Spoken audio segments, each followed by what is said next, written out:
Ada suatu kisah mungkin kita tahu semua, ya. Kalau kita di Jawa kenalnya Kiai Barseso, ya. Padahal itu bukan Kiai Barseso, itu Syekh Barseso. Itu hidup di zamannya Bani Umayyah. Dulu sudah. Namanya Syekh Barseso Al-Abid, orangnya ahli ibadah. Yang santrinya 60.000 lebih. Bahkan santrinya itu alim-alim semua, luar biasa semua. Ibn Abbas menceritakan tentang Syekh Barseso ini. Syekh Barseso ini orang yang ahli ibadah. Nih dalam kitab Masaibul Insan min Makaid Syaitan karya Syekh Al-Maqdisi Al-Hanafi. Ya, Ibn Abbas radhiyallahu ta'ala anhu menjelaskan tentang Syekh Barseso ini. Bagaimana Syekh Barseso yang hidupnya dinaungi dengan ketaatan kepada Allah, ya, selalu sholawat, siang malamnya itu orang soleh luar biasa ini. Terus tiba-tiba ada perkumpulan setan, ya, iblis mengatakan kepada santri-santrinya, siapa yang bisa menggoda Syekh Barseso ini? Ada satu setan angkat tangan, saya. Kamu ingin menggoda dengan bagaimana? Saya ingin menggoda Syekh Barseso dengan godaan-godaan yang biasa, ya, dibisik-bisikin dan sebagainya, disuruh riya, disuruh ini. Biasa kan jeng membisik-bisikan manusia, disuruh riya, disuruh sombong, disuruh dan lain sebagainya. Katanya iblis, sudah bisa, Syekh Barseso bukan orang biasa. Kalau kamu pakai cara itu tidak mungkin bisa. Ini bukan orang sembarangan, ini Syekh Barseso, santrinya aja luar biasa, apalagi gurunya. Kamu harus cari cara lain yang sekiranya Syekh Barseso ini takjub sama kamu, kata iblis kepada santrinya. Akhirnya apa?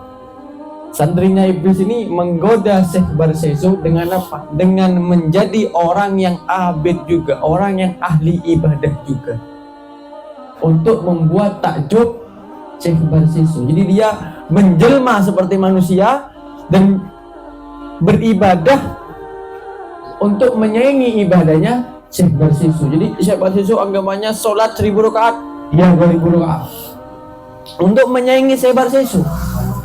Akhirnya ketika itu sudah menyaingi Syekh Barseso, Syekh Barseso ini takjub lama-lama. Sampean itu kok kuat ibadahnya kayak gini? Kok bisa sampean sekuat ini? Di luar nalar sampean ini.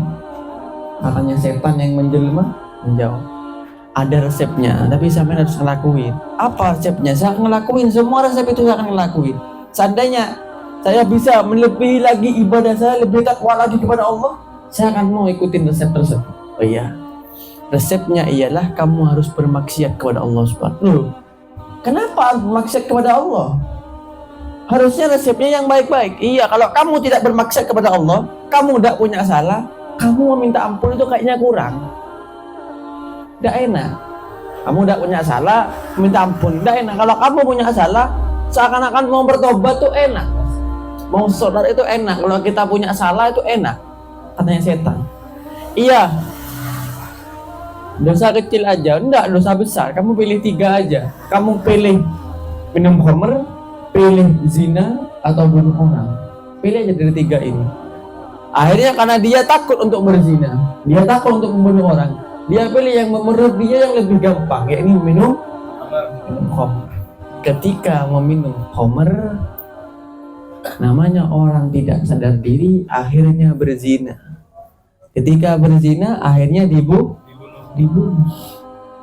Jadi khamr ini makanya dikatakan tadi al-khamru ummul khaba'is, ibunya kejelekan ya. Jadi yang awalnya itu 3 pilihan, akhirnya ngelakuin 3-tiganya gara-gara minum khamr. Akhirnya Syekh Barseso ini setelah bunuh orang dihukum lah. Kenapa dihukum? Karena bunuh orang. Dihukum dibunuh juga. Sebelum dibunuh datang setan.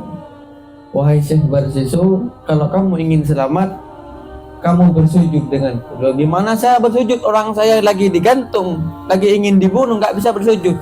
Iya, kalau kamu tidak mau bersujud, minimal kedipkan mata kamu untuk menandakan bahwasanya kamu itu menuruti perintah saya. Akhirnya apa? Syekh Barsiso ini menuruti perintahnya si setan tersebut. Akhirnya apa? Syekh Barsiso meninggal ya dalam keadaan su'ul khatimah, gara-gara nuruti semua permintaannya setan. Dan setan ini termasuk santrinya iblis.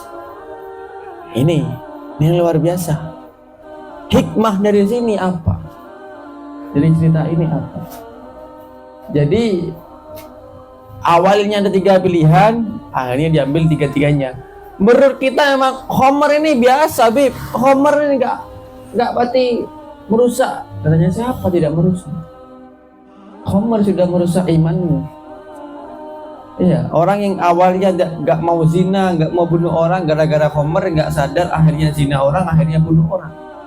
Jangan meremehkan dosa yang kecil. Jangan-jangan dosa yang kecilnya bisa merembet ke dosa-dosa yang besar.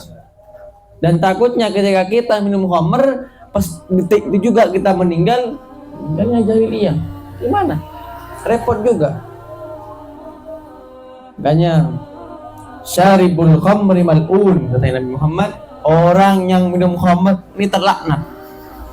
Makanya kalau mungkin di antara kita ada yang pernah minum khamr sebelumnya, tinggalkan khamrnya. Tinggalkan khamrnya, jauhkan khamrnya. Karena apa?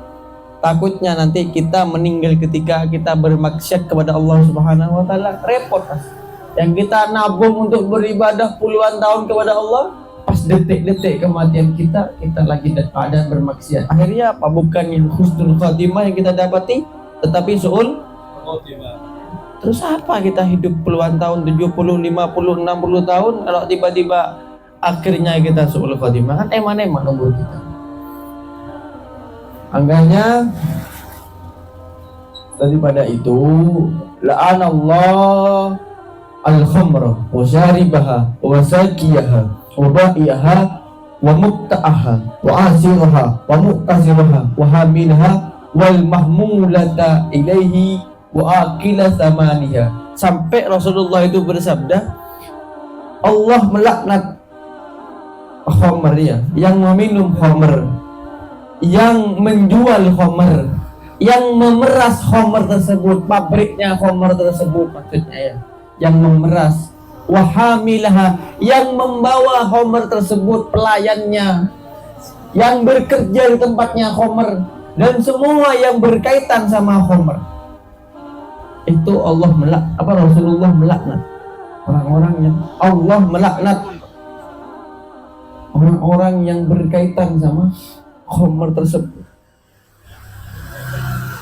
Apalagi pas kebanyakan orang Islam yang minum khamr, pas kebanyakan orang Islam, repot. Orang Islam yang tahu sama hukumnya.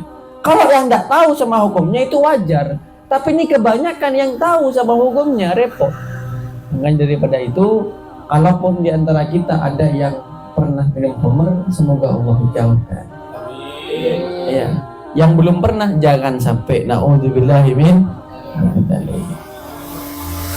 Ada orang yang bertanya, saya bertanya kepada orang yang minum khamr, ini nyata. Apa yang kamu dapati ketika minum khamr? Saya mendapatkan kesenangan, terlena. Saya bilang, orang-orang yang ahli ibadah itu semuanya lebih terlena daripada orang yang mabuk. Alasannya apa, Bib? Dalilnya apa? Orang-orang yang para ahli ibadah itu lebih mabuk daripada kamu. Saya bilang begitu. Maksudnya apa? Ini ada syair mengatakan, fasyaribul khamr yashu ba'da sakaratihi. Orang yang minum khamr itu mungkin terlenanya, ya, mabuknya itu mungkin 1-2 hari dia akan sembuh, ya. Fasyaribul hubbi tulal umri sakran. Tapi orang yang mabuk akan cinta, selamanya dia akan terlena.